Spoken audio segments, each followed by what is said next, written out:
पाखंड में कुछ नाही रे साधो भाष नाही रे, पाखंड में कुछ नाही रे साधो, पाखंड में कुछ ना। ब्राह्मण ही सर्वश्रेष्ठ है। हमारा मतलब नहीं है, ब्राह्मण सर्वश्रेष्ठ है, जन्म से है। क्या बात कर रहे हैं? आज चांद पर पहुंच गया, देखो माने इंटरनेशनल जो है अंतरिक्ष स्टेशन पर ब्राह्मण का बच्चा गया। पहली बार, आज तक वहां कोई नहीं पहुंचा है। अभी पता चलेगा। ये अंग्रेज पहुंचे, बहुत से अंग्रेज, वो ब्राह्मण नहीं अंग्रेज पहुंचे जो। अरे हम कह रहे हैं वो है कि नहीं है, लेकिन पहला भारतीय कोई वहां पहुंचा है ना। नहीं, भारतीय क्यों? अगर ब्राह्मण ही सर्वश्रेष्ठ है तो अंग्रेजों की जगह सबसे पहले किसी ब्राह्मण को पहुंचना चाहिए था। अंग्रेज क्यों पहुंच रहे बार बार? अब ब्राह्मण तो पहली बार पहुंचा है, आप कह रहे हैं। हाँ। अंग्रेज तो रोज पहुंचते हैं, जब बंद कर देता सब। अरे वहां आज तक कोई नहीं पहुंचा भाई। जिस अंग्रेज गए, 4 अंग्रेज उसके साथ और भी हैं। हाँ, तो वो साथ में जानते हैं ना। हाँ। देखिए, जब आप ट्रेन पर बैठेंगे तो आप अपने आप चले जाएंगे। अब उसके सहारे, ब्राह्मण के सहारे अंग्रेज चले गए। इससे पहले कुत्ता बिल्ली पहुंच गए, अंग्रेजों ने कुत्ता बिल्ली तक भेज दिया। अरे देखिए, कुत्ता बिल्ली अलग बात है। कुत्ता बिल्ली वहां से यहाँ के थोड़ी बताएंगे। कुत्ता बिल्ली वहां का सर्वे करके यहाँ थोड़ी बताएंगे क्या है। वो तो कुत्ता बिल्ली का अलग बात है। ब्राह्मण की श्रेष्ठता, मेरे कहने का ब्राह्मण की श्रेष्ठता सिर्फ भारत भूमि पे ही चलती है, नहीं, बाहर नहीं चलती है। Good question. भूसुर माने धरती का देवता ब्राह्मण है। माँ खराब हो जाएगा, मैं माँ अम्मा बहन पे आ जाऊंगा मैं इनकी। यही नहीं, अभी और सुनिए। पाखंड में कुछ नाही रे साधो भाई, पाखंड में कुछ नाही रे,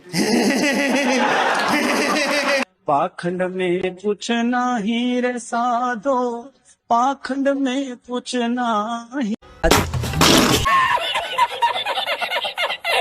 तो भाई साहब, बाबा के कारनामा तो देख लिए होंगे। बाबा बोलते हैं कि बेटा, दुनिया के लोग कहते हैं कि सबसे पहले आदमी चांद पर गया था, लेकिन सच्चाई ये है कि सबसे पहले पंडित जी अंतरिक्ष में गए थे, वो भी चप्पल पहनकर, झोला लेकर और पूजा की थाली लेकर। नासा वाले ने उनसे ही सब सीखा है।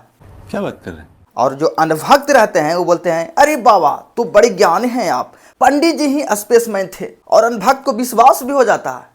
ऐसे ऐसे अनभक्त हमारे देश में दोस्त, जो ऐसे ऐसे बातों पर विश्वास करते हैं जानते हुए भी। दोस्तों, बाबा लोग बोलते हैं कि ब्राह्मण को अलग बैठाओ, ठाकुर को अलग बैठाओ और दलित को दूर बैठाओ। और ये सब इसलिए बोलते हैं कि बिना झगड़ा कराए बाबा के धंधा कैसे चलेगा। तो ऐसे ऐसे अनभक्त बाबाओं के पास जाना बंद करो, ताकि इनके ढोंगीपन खत्म हो। और वीडियो में आगे बहुत मजा आने वाला है दोस्तों। वीडियो आगे देखिए, किस तरह इन भ्रष्टाचारी नेताओं ने लूट रहा है इस देश को। चलिए एक्सपोज करते हैं बढ़िया से। चलिए हम सब मिलकर देखते हैं। उससे पहले चैनल को सब्सक्राइब जरूर करना भाई, लाइक जरूर करना। तो चलिए स्टार्ट करते हैं वीडियो को।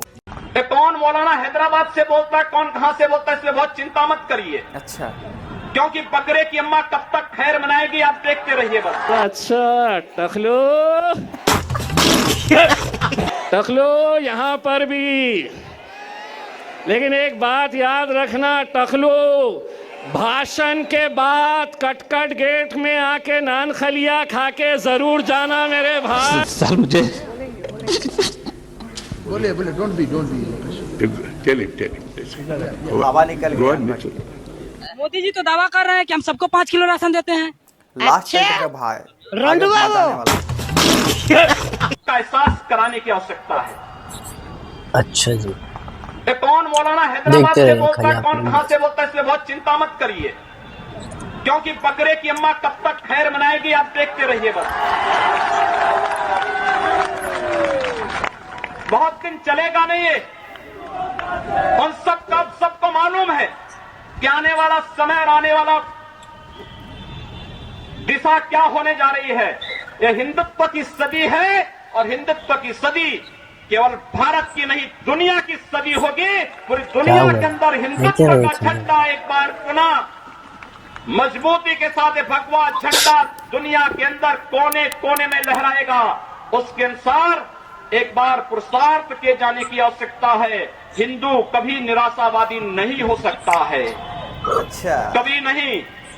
दुनिया के अंदर तमाम संस्कृतियां मिट गई, ठीक है, तमाम परंपराएं मिट गई, सब कुछ नष्ट हो गया, कोई पूछने वाला नहीं।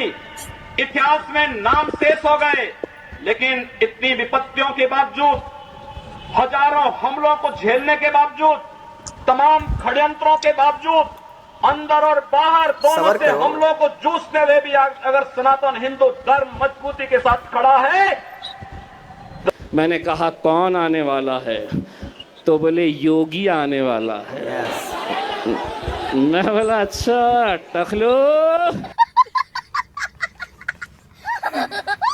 टकलो यहाँ पर भी, लेकिन एक बात याद रखना टकलो, भाषण के बाद कटकट गेट में आके नान खलिया खा के जरूर जाना मेरे भाई।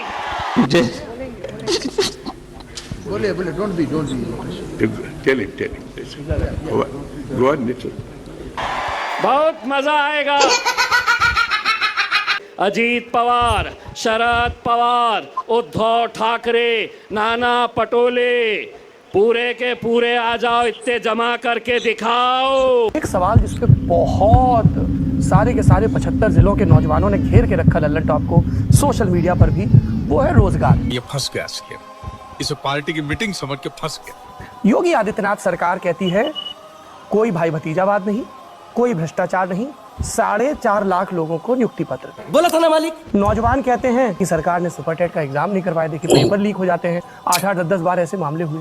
तो ये दो चीजें सामने आती हैं। 8-8, 10-10 बार कोई भी मामले यहाँ नहीं हुए हैं। अच्छा, हमको सिखा दिया है। 8-10 बार कौन से 8, मुझे गिना दीजिए कौन 8 बार पेपर लीक हुए हैं। अभी पता चलेगा। आप मुझे बताइए पहले कौन 8 बार कौन से पेपर लीक। मैं वही पूरे आप बताइए ना। अरे रुको जरा, सब्र करो। 2019 में मुख्यमंत्री जी पीसीएस पेपर लीक होता है, एलटी ग्रेड परीक्षा 2018 का। एक भी पेपर लीक नहीं हुआ। झूठ पे झूठ। अंजू कटियार के खिलाफ अंजू कटियार के खिलाफ उस मामले में नहीं कार्रवाई की गई। क्या बोलिए, देखते हैं आपने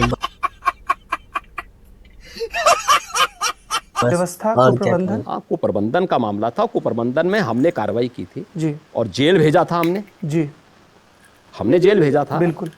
तो ये पेपर सेट होने के पहले जो अंदर की वो चल रही थी उसके बारे में हमने कार्रवाई की थी, और इस चीज को लेकर के कि आपने बिना किसी इस चीज को लेकर के देख करके किसी एक ऐसे दागी फर्म को आप ठेका देने जा रहे हैं और बार बार मना करने के बावजूद आप उस पर कार्रवाई कर रहे हैं, ये आपकी बदनीयती को प्रदर्शित करता है। कैसे लोग रहते हैं। कार्रवाई की थी। आपको क्या लगता है सिस्टम बहुत गड़बड़ हो रखा है क्या पहले से? गड़बड़ था, हमने उसको दुरुस्त किया है। कैसे लोग। और जहां तक बात है नौकरी की बात, 4.5 लाख नौजवानों को नौकरी हमने दी है। आज मोदिया चौदिया के हम गरियाए जेकरा जौन उखाड़े के होई उखाड़ ली। मोदिया से हम ई कहे के चाहता नहीं, जितना छपरा जिला में लइका 1200 सबके रोजगार देवो। अच्छा, रोजगार नहीं के मिला आना तो रोजगार देवो। मोदी के बारे में क्या कहना चाहिए?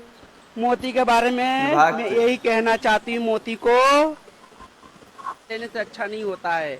अब आने वाला इलेक्शन लौड़ा जीत लेना आप तुम लोग।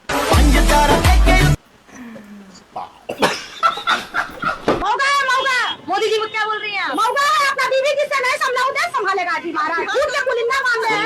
जब जब चुनाव होता है, पुलवामा हमला होता है, पहलगाम हमला होता है, ये सारा किया भराया है उन्हीं का। अच्छा। मोदी जी तो दावा कर रहे हैं कि हम सबको 5 किलो राशन देते हैं। अच्छा, रंडुआ वो जिससे लुगाई ना सिल्ली वो दावा कर रहा, यहाँ बटन से फाड़ के गेट दो मोदी को। मार पुलिस वाले भी ले जाकर देखो, एक रोटी यहाँ खाओ एक वे खा लेंगे। हम नहीं डरते। कहाँ का मुद्दा, बच्चे की नौकरी, बच्चों के सिर के बाल उतर गए, बूढ़े हो गए, उनकी नौकरी निकल उनके। मंदिर मस्जिद के नाम पर देश को लड़वाया किसने? तुमने। बिहार में यादवों को ब्राह्मण से, यूपी में ठाकुरों को दलित से और गुजरात में हिंदू को मुसलमान से लड़वाया किसने? तुमने। 2014 से पहले भारत आजाद हुआ, ये नहीं सच है कि 2014 में आजादी की अनुभूति 2014 में। अच्छा, 2014 से पहले जो मैं बोल चुका हूं वो फिर रिपीट कर रहा हूं, यह देश आंशिक रूप से मुस्लिम राष्ट्र था। अच्छा। और अब इसे वास्तविक सेकुलर राष्ट्र कहा जा रहा है।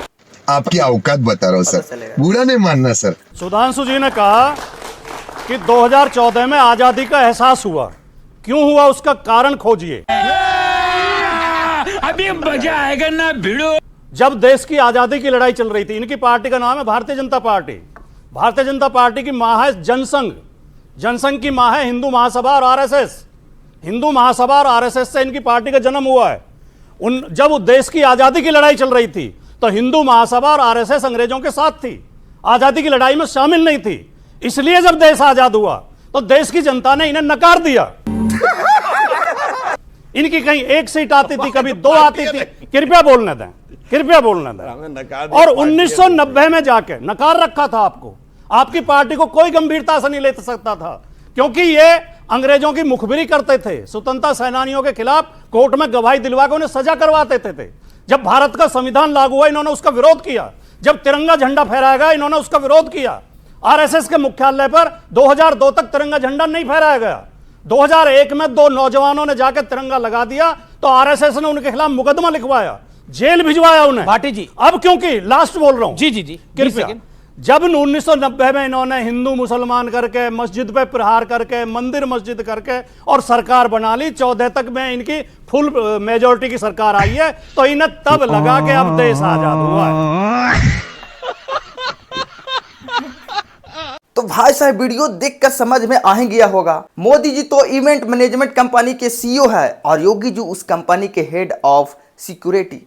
एक है जो ड्रामा रचते हैं, दूसरा उसमें मिर्च मसाला डालते हैं। मोदी जी कहते हैं भाई और बहनों चांद पर मुफ्त सिलेंडर मिलेगा, तो अनभक्त जो होते हैं जो छत पर बाल्टी लेकर तैयार हो जाते हैं। और योगी जी कहते हैं कि मुसलमानों की वजह से ही बारिश देर से हुई है, तो वही अनभक्त लोग छाता लेकर मस्जिद के छत पर चढ़ जाते हैं। कोई पूछे अरे भाई बेरोजगार कहाँ है, तो अनभक्त जवाब देगा जानते हैं क्या, रोजगार तो है लेकिन योगी जी मुसलमानों को डांटने में बिजी हैं, थोड़ा टाइम दो, कल से बेरोजगारी भी भाग जाएगी। और अगर कोई पूछे कि मकान क्यों नहीं बन रहे हैं, तो अनभक्त में जो क्या बोलेगा, मकान से पहले मजार तोड़ना जरूरी है, देश हित का सवाल न है भाई।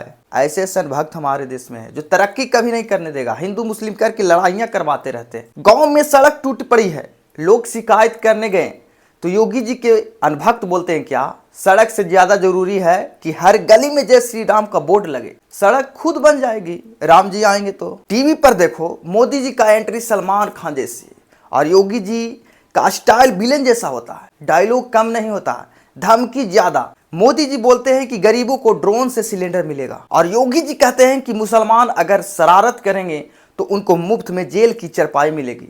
और अनभक्तों की हालत देखो दोस्तों, मोदी जी की स्पीच पर तालियां बजाते हैं, खुश हो जाते हैं, और योगी जी के स्पीच पर डंडा बजाते हैं। कोई पूछे कि देश की अर्थव्यवस्था कहां जा रही है, तो जो अनभक्त है वो क्या बोलेगा जानते हैं, अरे छोड़ो अर्थव्यवस्था को, पहले हिंदू मुस्लिम का हिसाब देखो, देश तो अपने आप 5 ट्रिलियन हो जाएगा। असलियत ये है दोस्तों कि मोदी जी और योगी जी का डबल शो किसी वेब सीरीज से कम नहीं है, फर्क बस इतना है नेटफ्लिक्स वाले शो देखकर लोग हंसते हैं लेकिन इनका शो देखकर गरीब लोग रोते हैं। तो ऐसे ऐसे भ्रष्टाचारी नेताओं से बचो और इस देश को अनभक्त लोग बचाओ और सुधरो। तो चलिए मिलते हैं नेक्स्ट वीडियो के साथ, उससे पहले इस चैनल को सब्सक्राइब, और इस वीडियो अच्छा लगा हो भाई तो लाइक जरूर करना। चलिए मिलते हैं नेक्स्ट वीडियो के साथ, तब तक के लिए जय हिंद।